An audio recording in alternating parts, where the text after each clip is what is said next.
30 days of 30 grams of fiber. I am super excited to welcome you into this 30-day, 30-gram challenge. What the heck is she talking about? So, as an intuitive eating, intuitive living dietitian, my focus is really on adding things in. And to be honest, I'm usually pretty quiet in the month of January.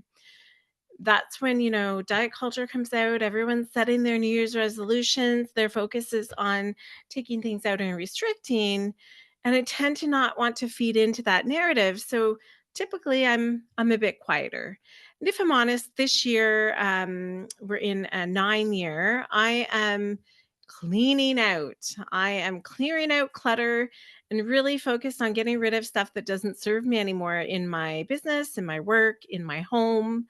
So I have been kind of quiet online. I haven't really been posting a lot. I haven't come on to do podcast episodes, but I'm going to be back in February and I'm going to do the 30-day, 30-gram challenge. And I'm here to invite you to join me.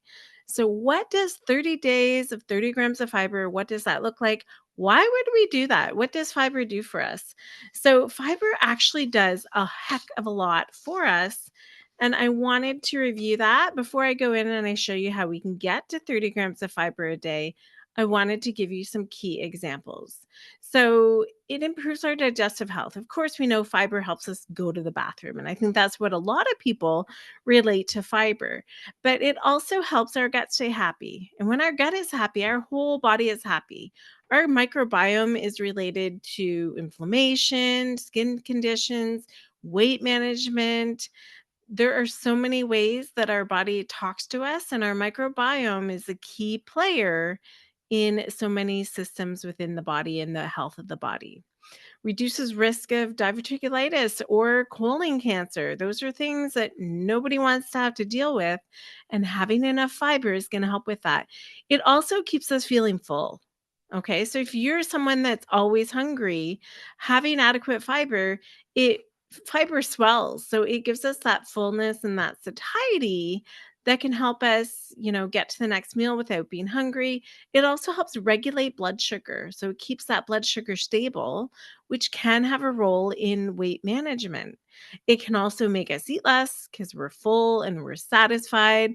That is key with intuitive eating. My focus is to help people learn how to eat in a way that makes them feel full and satisfied and actually enjoy food. And I actually enjoy eating lots of fiber. My focus for fiber, I'll be honest, is about lowering cholesterol levels. I got a bit off track midlife, dietitian, but also human being. So my cholesterol levels are not quite where I want them to be. My focus is on really bumping up my fiber, being consistent, and then getting those cholesterol levels down. It also, if we've got fiber moving through and not cholesterol building up, it's going to reduce your risk of high blood pressure too, because everything is just going to stay flowing. Okay. So it's not just flowing in the exit of things, it's also flowing to help keep our arteries and things clear. Reduces risk of cancers, even cancer such as breast and esophageal cancer, if there's higher intakes of fiber, because fiber takes out toxins. So it helps to detoxify the body, which the body does naturally detoxifies, but fiber carries those toxins out of the body. Okay, so many things. Anti-inflammatory properties, it improves our skin health. If you look at the link between the microbiome and skin, it's really clear, and fiber has a role there. So, what does 30 grams of fiber look like? It might sound like that's overwhelming. I don't know if I can do that. So, I wanted to share super quick with you guys the way that we're going to focus on fiber. We're going to keep it easy. And we are going to focus on getting enough fiber. And what does 30 grams look like? Well, it doesn't have to look hard. It could look like this. It could look like a day of eating a half a cup of broccoli, half a cup of Brussels sprouts, half a cup of carrots, half a cup of cauliflower. So we're focused on getting at least 2 full cups of those vegetables, 2 cups of spinach, an apple, some chia seed, adame, and then we've got to 31 grams of fiber. Or it could look like half an avocado, which is 6.7 grams of fiber. That's high. An apple, roughly 3 to 3.5, depending on the nutrition database you use.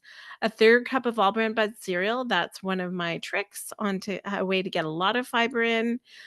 You're going to add some frozen blueberries, have a quarter cup of almonds, a medium banana, and you're at 31 grams of fiber. So I'm hoping that what you'll see and what you'll experience over the month, the 30 days of 30 grams, is you'll start to just be a bit more intentional with your fiber content. And you'll see that you can actually achieve this pretty easily with just a bit of focus at the beginning of the day or as you're doing your planning for the week. Here's another example: 29 grams of fiber. So it doesn't have to be hard. This is an example of 33 grams of fiber.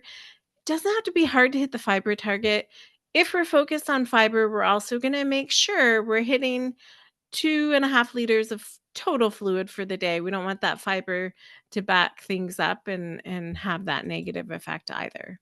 So remember to hydrate well if you're increasing fiber. I really hope you're going to join me for this 30-day fiber challenge, and I can't wait to support you.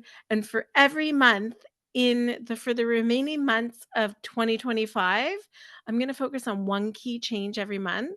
So come back and follow Intuitive Living, Intuitive Eating RD to see what the next month brings. But for the month of February, we're going to focus on 30 grams for 30 days.